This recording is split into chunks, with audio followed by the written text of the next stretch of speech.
తండ్రి కుమార పరిశుద్ధాత్మకు మహిమ కలుగునుగాక. ఈనాటి జీవవాక్యం.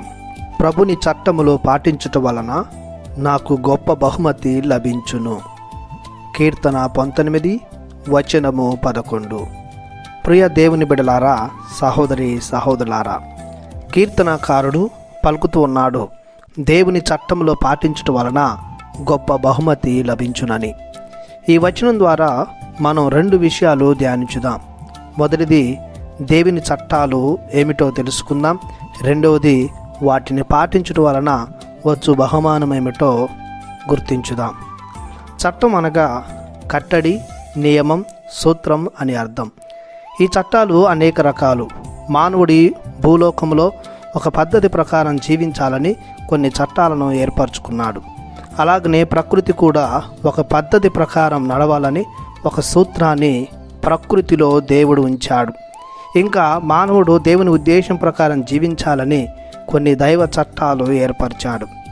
అవియే నిర్గమాకాండం 20వ అధ్యాయంలో దేవుడిచ్చిన 10 ఆజ్ఞలు, క్రీస్తు ప్రభు కొండపై బోధించిన అష్టభాగ్యాలు మరియు దైవ రాజ్య వ్యాప్తికై బోధించిన సువార్త విలువలు. దేవుడు ఏర్పరిచిన ఈ చట్టాలు, నియమ నిబంధనలు పాటించటం వలన గొప్ప బహుమానం ప్రతి ఒక్కరికి లభించును.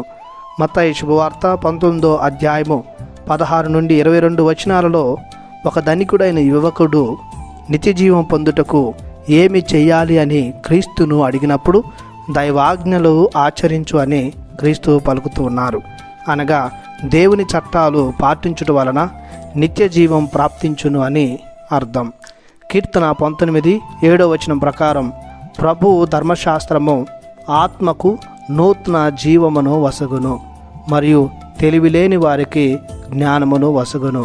కీర్తన 19 వచనం 8 ప్రకారం ప్రభువు కట్టడలు హృదయమునకు ఆనందము చేకూర్చును మరియు మనసునకు వివేచనము వసగును. కీర్తన 19:13 వచనం ప్రకారం ప్రభు చట్టాలు దోషరహితులను చేయును.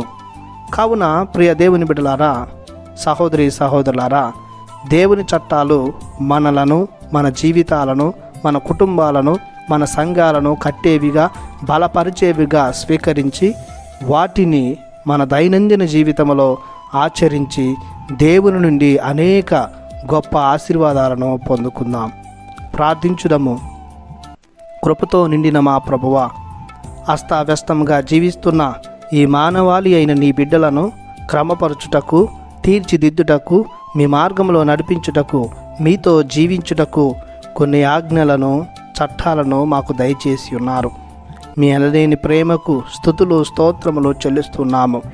మీరిచ్చిన దైవాజ్ఞలను మా దైనందిన జీవితంలో తూచా తప్పకుండా ఆచరించే శక్తిని, జ్ఞానాన్ని, ఆత్మ ప్రేరణను దయచేయమని, మీ ఆజ్ఞల ఆచరణ ద్వారా మాకు పట్టిన చీడపీడల కరోనా మహమ్మారి నుండి మమ్ము రక్షించమని మీ పరిశుద్ధ నామములో ప్రార్థిస్తున్నాము పరమ తండ్రి. ఆమెన్. దేవుడు మిమ్ము దీవించునుగాక. ఆమెన్.